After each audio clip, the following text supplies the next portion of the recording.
parathyroid gland, so these are 4 glands, 2 in each side on the posterior surface of the thyroid gland. So there is one parathyroid in there, another one in there, another one in there, another one in there. Okay, so the blood supply for parathyroid gland, as you see clearly from here, this is the subclavian artery.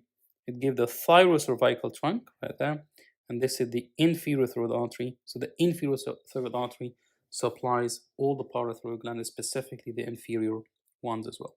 But generally, the inferior ones are supplied by the parathyroid gland. By the inferior parathyroid glands are supplied by the inferior thyroid artery from the subclavian artery, the thyrocervical trunk. So we mentioned there are 2 on each side, and posterior surface of the thyroid gland. Hormones secreted, usually parathyroid hormone from the cortex and calcitonin from the medulla, and also the embryology of this gland. The inferior will take from the 3rd branchial arch, and the superior take from the 4th branchial arch. Blood supply, we mentioned it mainly from the inferior thyroid artery. The larynx, we mentioned the nerve supply of the larynx, which could be motor and sensory. And motor is all the muscles except cricothyroid, and sensory is above and below the vocal cords. So above the vocal cords is internal laryngeal, and below the vocal cords is the recurrent laryngeal nerve. Okay, so attachment of vocal cords, this is quite a tricky one. So you have here, if you look at this, so this is the thyroid cartilage in the front, right? We're looking from above, as you see here. So thyroid cartilage in the front, and you have a retinoid cartilage anterior, posterior, okay? So you have a thyroid cartilage and a retinoid cartilage. So this is anterior thyroid cartilage, and you have a retinoid cartilage, which is posterior, as you see here, okay? So you have the muscles attached between these cricoid and these retinoid and thyroid cartilage. So you have posterior cricothyroid. This one muscle is called posterior cricothyroid muscle in there, and you have a muscle called thyroarytenoid. So it's basically between the thyroid cartilage and the arytenoid cartilage posteriorly. And this muscle called vocalis muscle. To be honest, don't bother with the names for now. So we have two posterior cricoarytenoid muscle, and these muscles usually open the vocal cord. Okay, 2 posterior cricoarytenoid muscle, and these open the vocal cord, and you have 2 lateral cricoarytenoid muscles as well, and these are close the vocal cords. Okay, great. So these usually supplied, all of them supplied by the recurrent laryngeal nerve. So if you have a unilateral recurrent laryngeal nerve injury, could be partial or complete. So if it's a partial, you remember the unilateral, that we always hate the partial because it makes respiratory.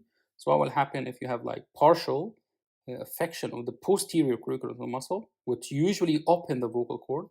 So what will happen? There is compensation by the lateral, which will close the vocal cord. So this will be closed a little bit. If you look in this one, this will be a little bit closed coming in here.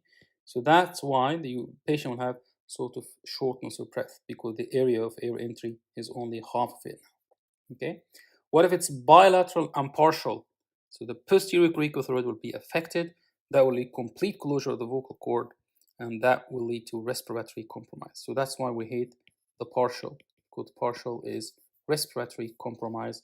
Partial could be unilateral or bilateral. Bilateral, complete closure of the vocal cords, and this will lead to respiratory compromise. Unilateral will lead to shortness of breath. The other side, if you have complete, instead of rupture, partial is complete now, right? So we're talking about sort of complete paralysis of the nerve.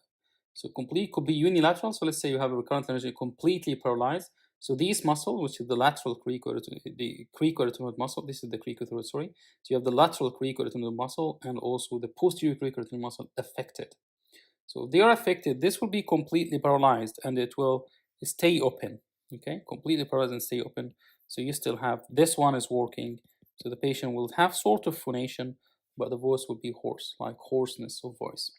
If it's bilateral, these vocal cords will stay just not moving at all, not making any sort of movement, so it'll be lack of phonation and lack of cough as well. Patient is unable to cough. Okay, so these are the muscles of the vocal cord. So you have two posterior cricoarytenoid muscle. In the posterior, open the vocal cord. The P goes with the P. And two lateral cricoarytenoid muscle, and these close the vocal cord. And finally, two cricothyroid muscle, which is responsible for tensing the vocal cord. Again, if the cricothyroid muscle are paralyzed, it will lead to hoarseness of voice as well. Okay, and this is due to laryngeal nerve injury. Attachment, we mentioned anterior thyroid cartilage, which is there, and posterior arytenoid cartilage, which is there, and lateral, it goes to the laryngeal muscle. So this is the vocalis muscle, and also this is the laryngeal muscle. So that's not for medial, it's a free border. Okay, so these are the attachment and the nerve supply and the nerve injury as well. Okay, this is again to further explain the action of these muscles. So you have here the action of the cricothyroid muscle, which we said tensing the vocal cord, cause sort of tension on the vocal cord. The lateral cricothyroid muscle, we said they close the vocal cord, so they will come together. So if this is paralyzed, it will not close, it will stay open, so it will affect the phonation rather than the respiratory. Okay. The action of the posterior cricothyroid muscle, which is right there. So we said posterior, they will usually open, okay, the vocal cords, and as you can see, they are wide open there. That's why if the posterior are paralyzed, it will not open anymore, and this muscle, which is the lateral, will dominate and will cause closure. If it's bilateral, will lead to respiratory compromise, which is this one, respiratory compromise. And if it's unilateral, it will lead to a sort of shortness of breath. Okay. So we went through as well the recurrent laryngeal nerve injury, and we explained it in detail.